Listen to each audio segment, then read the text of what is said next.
चलिए आज का लेक्चर स्टार्ट करते हैं और आज का अपना लेक्चर है मोल कॉन्सेप्ट के मेन टॉपिक पे, व्हाट इज मोल। ठीक है, चलिए तो हेडिंग डाल लीजिएगा कि हम लोग मोल समझने वाले हैं। ठीक है, हम लोग फिर से अपना पुराना ट्रेंड फॉलो करेंगे, एक एग्जाम्पल लेंगे और उस एग्जाम्पल के थ्रू ये समझने का ट्राई करेंगे कि मोल को हम लोग नॉर्मल लाइफ में कैसे इंटरप्रेट कर सकते हैं। ठीक है, देखिएगा बहुत ध्यान से।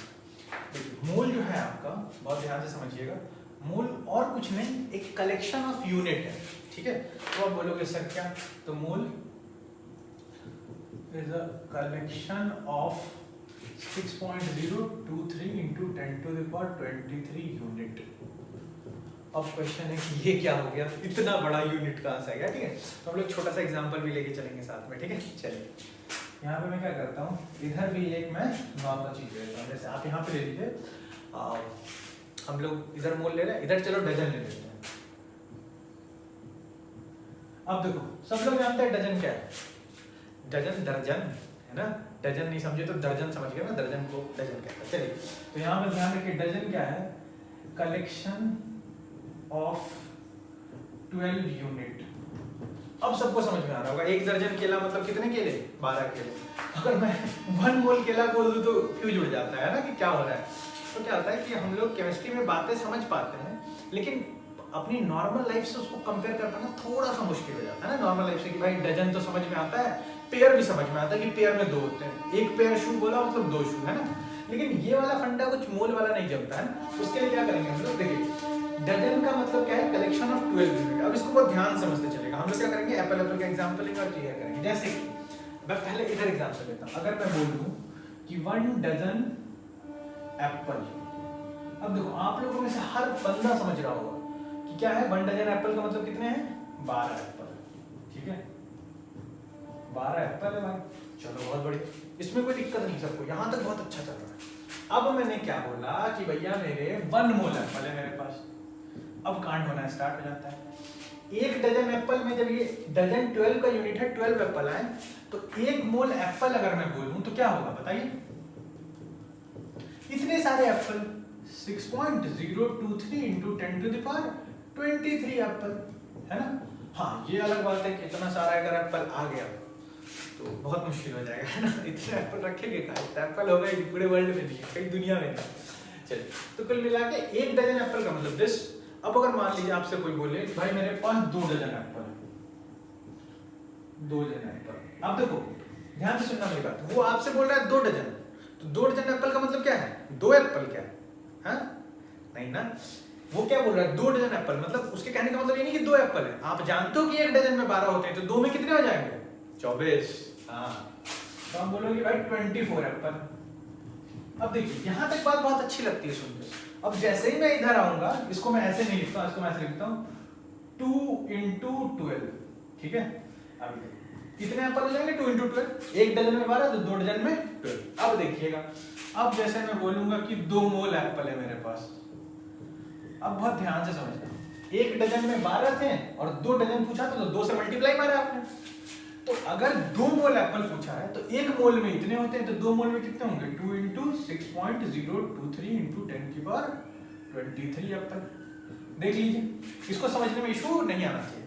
2 डजन में कितने हो जाएंगे, 24। ये तो ऐसे ही समझ में आता है ना, 1 डजन में 12 तो 2 में 24, डबल किया ना आपने, तो 2 मोल एप्पल में कितने हो जाएंगे, तो भाई 1 मोल में इतने होते हैं, तो 2 मोल का डबल हो जाएगा। बताइए यहाँ तक बात समझ में आ रही है जो मैं कहना चाह रहा हूँ।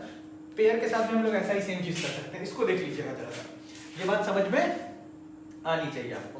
अब हम लोग क्या करते हैं, अब थोड़ा एप्पल से अब एटम की तरफ चलते हैं। ठीक है, अगर मैं बोलूं कि मेरे पास 1 मोल सोडियम Na सोडियम एटम है, तो चलिए पहले उधर 1 मोल इधर देख लेते हैं कि 1 डजन सोडियम एटम है। अगर मैं ऐसा बोलूं तो अब देखो ध्यान समझना, दोनों है एक ही चीज, बस ये समझना आसान होता है, इसमें थोड़ा सा कंफ्यूजन होता है, तो उसको हम लोग क्लियर कर लेंगे। 1 डजन सोडियम एटम। अब आप बोलोगे सर 1 डजन में 12 होते हैं, तो 1 डजन में कितने हो जाएंगे, 12 हो जाएंगे, और क्या। तो यहाँ पे आप बोलोगे कि 12 Apple, sorry 12 sodium atom, sodium atom. देख लीजिए 1 डजन सोडियम एटम का मतलब 1 सोडियम एटम नहीं, बात समझिएगा। 1 डजन सोडियम एटम मतलब 1 सोडियम एटम नहीं है, 12 सोडियम एटम है। लेकिन आप क्या बोल रहे हो, 12 के कलेक्शन को आप बोल रहे हो कि भाई 1 है है ना, उसको 1 मान रहे हो, 12 के कलेक्शन को 1 मान रहे हो। चलिए, जैसे कि क्रिकेट में हम लोग 11 प्लेयर के कलेक्शन को एक टीम मानते हैं। समझ में आ रहा है मैं क्या बोल रहा हूँ? है उसमें 11 प्लेयर, ठीक है, लेकिन फिर भी हम लोग मानते क्या, उसको एक टीम मानते हैं। वैसे चलिए, अब यहाँ पे 1 मोल सोडियम एटम, बात समझ में आ रही होगी। असल में इतने सारे सोडियम एटम को आप एक जगह ले लो तो जो बनेगा उसको बोलेंगे कि 1 मोल सोडियम एटम है। मतलब कितने सोडियम एटम हो गए? 6.023 into 10 to the power 23 sodium atom. ठीक है, मैं सिंबल लिख रहा हूँ सोडियम का Na। चलिए, यहाँ तक बात समझ में आनी चाहिए। अब देखिए जरा, अब मैं आपको बोलूं कि मेरे पास 2 डजन, ठीक है, 2 डजन Zn एटम। अब आप क्या बोलोगे? सर जिंक का एक एटम, जिंक के 1 डजन में कितने हो जाएंगे? 12। 2 डजन का मतलब क्या? 1 डजन में 12 है तो 2 डजन में कितना करेंगे? 12 इंटू 2। तो आप बोलोगे सर 2 इंटू 12 कर दो, 2 इंटू 12 Zn एटम। यहां तक भी बात अच्छी लगती है कि हाँ चलो भाई, 1 डजन में 12 होते हैं तो 2 डजन में कितने हो जाएंगे? 24 हो जाएंगे, 12 दूनी 24। अच्छा, अब फर्क नहीं पड़ता कि आप 2 डजन सोडियम ले लो, 2 डजन Zn ले लो, कोई भी अगर डजन 2 डजन है तो वो टोटल कितना होगा? 24 ही होगा। अगर किसी का भी 1 डजन है तो टोटल कितना होगा? 12 ही होगा।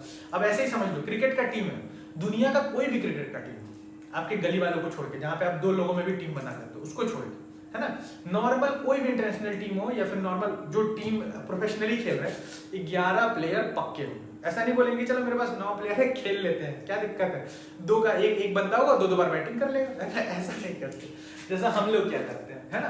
अब देखिए, अब मैं यही बोलूं कि यहाँ पर अगर मेरे पास 2 मोल आप ले लो सल्फर एटम, ठीक है, तो आपको पता है 1 मोल सल्फर एटम, चाहे 1 मोल सोडियम हो चाहे 1 मोल सल्फर हो, दोनों में कितने होने? इतने ही एटम होने।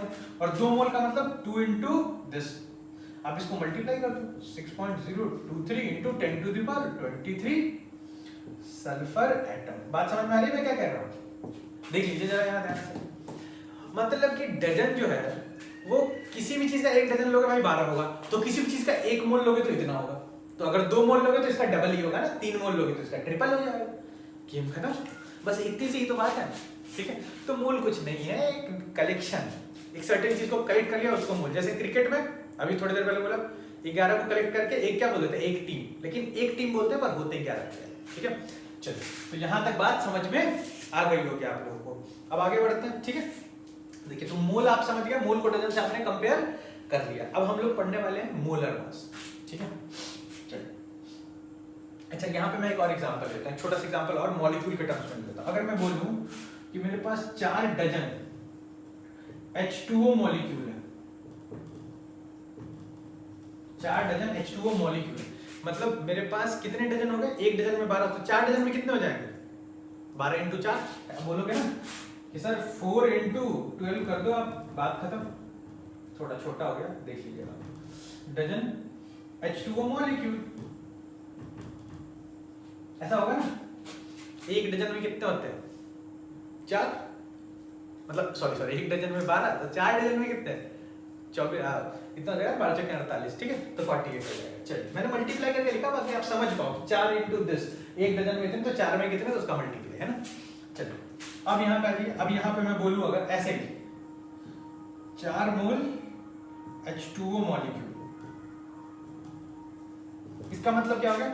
1 मोल H2O मॉलिक्यूल कितना हो जाएगा? चाहे आप मॉलिक्यूल लो, एटम लो, आयन लो, कुछ भी ले लो, उसके साथ मोल लगाओगे तो इतना यूनिट होगा। बस ये समझ में आना चाहिए बात, है ना। 4 मोल H2O मॉलिक्यूल लिए तो भाई 4 इंटू 6.023 इंटू 10 की पावर 23 H2O मॉलिक्यूल, ठीक है। अब यहां तक मेरे हिसाब से आपको बात समझ में आ गई होगी। चलिए, अब मोलर मास क्या होता है, तो अब यहीं पे हम लोग साथ में पढ़ने वाले मोलर मास क्या होता है, ठीक है। इसको खत्म करने से पहले, इसमें एंटर करने से पहले, अगर आपने मोल समझ लिया तो मोलर मास तो निकाल ही लोगे, ठीक है। पर इसको करने से पहले एक छोटा सा काम करना है आपने को, कि इधर पहले समझ लो, ठीक है। जैसे एक बात बताओ, मैं क्या करता हूँ, मैं एक छोटी सी बात बोलता हूँ। मोलर मास, पहले डेफिनेशन लिख देता हूँ, मास ऑफ 1 मोल सब्सटेंस, या फिर 1 मोल आपकी मास ऑफ 1 मोल। अगर 1 मोल आप कुछ भी ले लोगे मोलर मास बोल देंगे। अब जनरली हम लोग क्या लेते हैं, मोलर मास में मॉलिक्यूलर ले लेते करते हैं, ठीक है। चलिए, तो यहाँ पे क्या करते हैं, यहाँ पे लिख लीजिएगा mass of 1 mole substance, substance in gram. ये आपको बहुत इंपॉर्टेंट याद रखना होगा कि ग्राम में ही बताते हैं। मोलर मास जब भी बताते हैं ग्राम में बताते हैं, एएमयू एमयू नहीं बताते, ग्राम में बताने भाई कितने ग्राम हो रहे हैं, ठीक है। एक मोल का कितना मास हो रहा है, एक मोल आपने एटम पकड़ लिए, उसको तराजू पे डाला, मास इतना निकला तो फटाक से मोलर मास हो गया। आप देखिए मास ऑफ 1 मोल सब्सटेंस। अब बहुत ध्यान से मेरी बात सुनिए, ठीक है।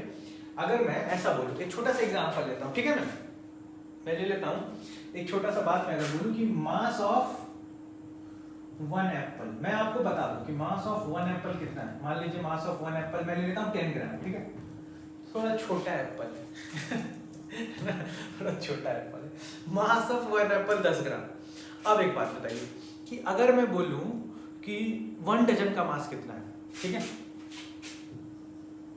Mass of 1 dozen, dozen apple, ध्यान से सुनिएगा। आप एक का मास आपको पता है एक एप्पल का, और 1 डजन एप्पल का मास में पूछूं तो आप क्या करोगे? 10 लिख दोगे क्या? नहीं लिखोगे ना। आपको पता है कि एक का मास कितना है? एक का मास 10, तो 1 डजन में कितने होते हैं? 12। तो टोटल मास कितना हो जाएगा? आप बोलोगे कि सर 10 × 12 करेंगे ग्राम तो कितना हो जाएगा? 120 ग्राम, है कि नहीं? हाँ। वैसे यहाँ ये अब देखो मास ऑफ 1 मोल सब्सटेंस, ये क्या था? Mass of 1 dozen apple. अब यहाँ पर इस पे जरा हम लोग दिमाग लगाते हैं। अगर मैं बोल दूं, यहाँ पर मैं वही ले लेता हूँ कि मास ऑफ 1 एप्पल, यहाँ भी 10 ग्राम, ठीक है। और अगर मैं बोल दूं मास ऑफ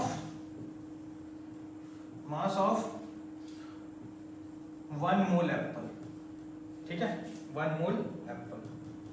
देखिएगा जरा ध्यान से, यहाँ 1 मोल लिखा है, यहाँ 1 डजन लिखा था। आपने क्या किया था? सिमिलैरिटी देखिएगा। आपने बोला कि भाई एक एप्पल का मास 10 है, तो 1 डजन में कितने होते हैं? 12 होते हैं, तो 10 × 12 कर दिया। किया नहीं किया? चलिए अब यहाँ पे अगर मैं बोलूँ मास ऑफ 1 मोल एप्पल, तो आप बोलोगे कि सर एक एप्पल का वेट कितना था? 10, और 1 मोल में कितने होते हैं? जैसे 1 डजन में 12 होते तो आपने 12 से मल्टीप्लाई किया था, तो बताओ 1 मोल में कितने होते हैं? तो 6.023 × 10⁻23, ठीक है कि नहीं? बताइए। तो आप लिख दोगे कि भाई इतना ग्राम हो जाएगा मास। अब वो जो भी मल्टीप्लाई करके आए वो तो अलग की बात है, वो तो मैथ्स का बात है। बस आपके यहाँ 10⁻24 आ जाएगा, 10 से मल्टीप्लाई। तो आप समझिए मेरी बात, मैं जो कहना चाहता हूँ, एक का मास आपको पता है, उसको आप क्या कर रहे हो? अगर डजन का मास पूछ रहा है तो डजन के नंबर से मल्टीप्लाई कर रहे हो। तो अगर मोलर मास पूछेगा तो एक का मास होगा तो आप किससे मल्टीप्लाई करोगे? एक मोल में कितने होते हैं? एक मोल में इतने सारे मॉलिक्यूल है, आपको एक का पता चला तो आपको क्या करना पड़ेगा? सारे मॉलिक्यूल से मल्टीप्लाई करना पड़ेगा ना। जैसे मान लो कि आपके पास 100 बॉक्स है, एक बॉक्स का वेट आपको 1 kg मिल गया, तो 100 बॉक्स का वेट कितना हो जाएगा? 100 kg होगा ना। या फिर एक बॉक्स का मास 2 kg मिल गया आपको, और आपके पास 100 बॉक्स है, तो आप क्या होगा? 200। आप मल्टीप्लाई कर रहे हो नहीं कर रहे हो? है समझ में आ रहा हो? तो यहाँ पर अगर पूछा जाए मास ऑफ 1 मोल एप्पल, मतलब एक एप्पल का मास इंटू 1 मोल में कितने होते हैं। जैसे 1 डजन में पूछा तो आपने एक का मास इंटू 12 किया ना, वैसे ही। अच्छा, और ये जो चीज होती है ना कि मास ऑफ 1 मोल, 1 मोल का मास जो होता है इसी को तो हम लोग मोलर मास बोल देते हैं, यही तो मोलर मास है। तो आगे से आपको जब भी मोलर मास लिखा हुआ मिले, आप क्या समझोगे कि भाई अगर जिसका भी यहाँ पे क्या हो जाएगा, ये तो मोलर मास ऑफ एप्पल हो जाएगा, अगर ऐसे बोलो आप, ठीक है।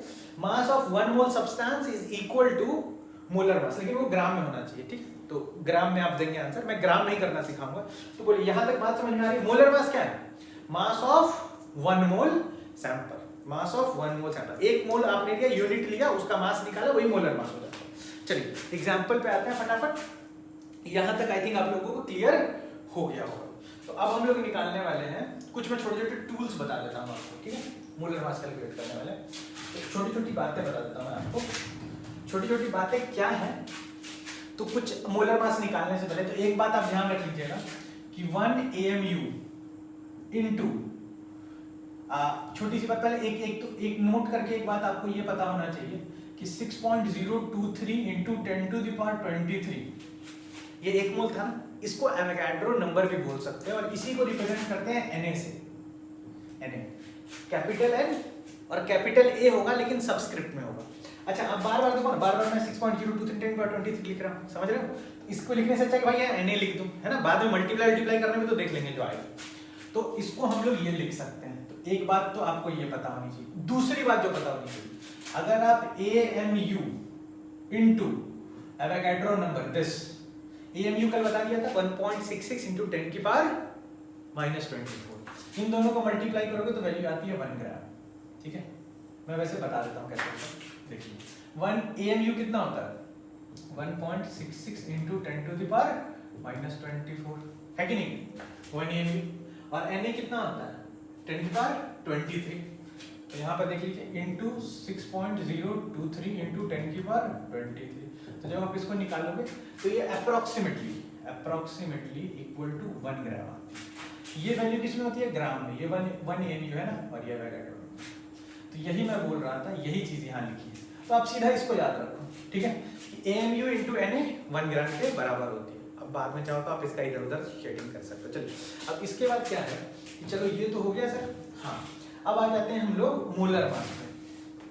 ठीक है, अब देखिए जरा मोलर मास ऑफ, यहाँ पे अगर मेरे से कोई बोले कि molar mass of oxygen atom बताओ, मतलब वो मेरे से क्या पूछ रहा है, 1 मोल ऑक्सीजन एटम का मास। ठीक है, तो मैं क्या करूंगा, molar mass of oxygen atom के लिए मास ऑफ 1 ऑक्सीजन एटम ऐसे लिखूंगा, मास ऑफ 1 ऑक्सीजन एटम। एक ऑक्सीजन एटम का मास, जैसे यहाँ पे 1 डजन एप्पल का था तो एक एप्पल का वेट लिखा आपने, 12 से मल्टीप्लाई कर दिया। तो मोलर मास में क्या हो जाएगा, मास of 1 oxygen atom into Na क्या होता है, Na नंबर ऑफ मॉलिक्यूल ही तो 1 मोल होता है। तो देखो मास ऑफ 1 ऑक्सीजन एटम कितना होता है, एक ऑक्सीजन एटम 16 AMU, याद है AMU। और Na अभी आपने देखा, इसको किससे मल्टीप्लाई करना होगा, Na से। Na is this number. अब आप दोनों को यहाँ लिख दोगे ना तो आपको आना बनी, तो ये किसके बराबर हो जाएगा, 16 ग्राम के बराबर। तो आप ऐसा बोलो ना, अगर सीधा ये आपको पता ही है कि AMU और मल्टीप्लाई होकर 1 ही ग्राम बनना, तो सीधा आप चाहो तो जो आपको AMU में पता है उसको ग्राम में लिख दो। ग्राम में लिखोगे मोलर मास हो जाएगा, AMU में लिखोगे एक एटम का वेट। अगर AMU में लिखते हैं तो अगर AMU में आप एक एटम का लिखते हो तो वेट हो जाएगा एक एटम का वेट, और अगर आप उसको ग्राम में कन्वर्ट करके लिखते हो तो वो 1 मोल का मास हो जाएगा। चलिए और देख लेते हैं। अब देखो ऐसे ही अगर मैं molar mass of sodium atom बताने जाऊंगा तो कितना होगा, 23 ग्राम। ठीक है, बस आपको एक एटम के लिए आप लिखते हो 23 AMU, यू को हटा के ग्राम लिख देना, बात खत्म, वो 1 मोल हो जाएगा। अगर कोई बोले कि मेरे को molar mass of calcium atom बताओ, तो मैं क्या लिख दूंगा, 40 ग्राम। समझ रहे हो, मतलब 1 मोल कैल्शियम एटम का वेट कितना हो जाएगा, इतना। 1 मोल कितना होता है, इतना। मतलब इतने सोडियम कैल्शियम एटम आप ले आओगे, वेट करोगे तराजू पे रख के, है ना, जो कर नहीं पाओगे तो 40 ग्राम रहेगा। या फिर आप इसका उल्टा बोलो, कन्वर्स बोलो, 40 ग्राम अगर कैल्शियम लोगे तो इतने मॉलिक्यूल मिलने वाले हैं आपको कैल्शियम के, मॉलिक्यूल्स नहीं सॉरी एटम्स मिलने वाले हैं ना। तो ये आप देख लीजिए जरा फटाफट, है ना, यहाँ तक आपको डाउट नहीं होना चाहिए। तो अगर ऐसे मेरे को बोल दे कि molar mass of H2O molecule, molar mass of H2O molecule, molar mass मतलब 1 मोल H2O मॉलिक्यूल लेंगे तो एक H2O मॉलिक्यूल कितना होता है, 18 AMU। तो यहाँ पे आप क्या लिखोगे, 18 ग्राम। ठीक है, यहाँ तक बात समझ में आ जानी चाहिए आप लोगों को, आई थिंक। ठीक है, अब यहाँ पे देखिए, अगर ऐसा लिखा है ऑक्सीजन लिखा है और यहाँ पे लिखा है 16, या फिर दूसरा बात लिखा है 16 AMU और अगर लिखा है 16 ग्राम, बात समझिएगा, तीनों में डिफरेंस है। 16 लिखा है मतलब ये क्या होगा, relative atomic mass, without unit RMA लिखा जाता है। 16 AMU लिखा है मतलब ये क्या होगा, 1 एटम का मास होगा। ठीक है, और 16 ग्राम लिखा है मतलब क्या होगा, हाँ वेरी गुड, 1 मोल एटम का मास, 1 मोल एटम मास। ठीक है, इसी को क्या बोल सकते हैं आप, मोलर मास बोल सकते हैं, 1 मोल का। ठीक है, अब मान लीजिए यहाँ पर H2O है, H2O किसमें क्या लिखेगा, या तो 18 लिखेगा या 18U लिखेगा और 18 ग्राम। मैंने बताया था AMU को U लिख देते हैं ना मॉलिक्यूल्स के। 18 लिखा मतलब क्या हुआ, रिलेटिव एटॉमिक मास, मतलब क्या है कि H2O का एक मॉलिक्यूल C12 एटम के मास को 12 से डिवाइड करने के बाद 18 टाइम्स हेवियर आता है, उससे 18 टाइम्स हेवियर है। फिर ये 18 AMU क्या बता रहा है, मास ऑफ 1 H2O मॉलिक्यूल। समझना, 1 H2O मॉलिक्यूल, एक H2O मॉलिक्यूल को पकड़ा, उसका वेट किया तो भाई इतना आ रहा है AMU। और U आपको पता है U AMU के बराबर होता है, और AMU की वैल्यू मैंने यहाँ पर लिखी दी है। ये किसके बराबर है, 1 AMU, और ये क्या है Na। ठीक है, चलिए, और 18 ग्राम क्या है, मास ऑफ 1 मोल H2O, या मोलर मास बोल दो आप, मोलर मास लिख लो चाहो तो, या फिर और करके लिख लो मास ऑफ 1 मोल H2O। देखिए यहाँ तक बात समझ में आ रही है आप लोगों को आज? ठीक है, तो आज अपना वीडियो यहीं तक रखते हैं और अभी न्यूमेरिकल पे नहीं पहुंचे हैं, थोड़ा और एक क्लास होगा आई थिंक, उसके बाद हम लोग न्यूमेरिकल में या फिर आई थिंक नेक्स्ट क्लास में हम लोग न्यूमेरिकल पे आने वाले हैं। उससे पहले इसको बहुत अच्छे से समझ लीजिएगा, बहुत अच्छे से ट्राई कर लीजिएगा। आपने जो मॉलिक्यूलर मास लिखा था लास्ट वीडियो में, मॉलिक्यूलर मास का वीडियो था, तो मॉलिक्यूलर मास में जहां जहां आपने यू लिखा था ना वहां ग्राम लिख दो, मोलर मास, गेम खत्म। यू या एएमयू को हटा के आप ग्राम लिखने लग जाओगे तो वो क्या हो जाएगा आपका मोलर मास हो जाएगा। चलिए तो आज का वीडियो यहीं तक रहने देते हैं, नेक्स्ट वीडियो में इसके आगे कंटिन्यू करेंगे। चलिए।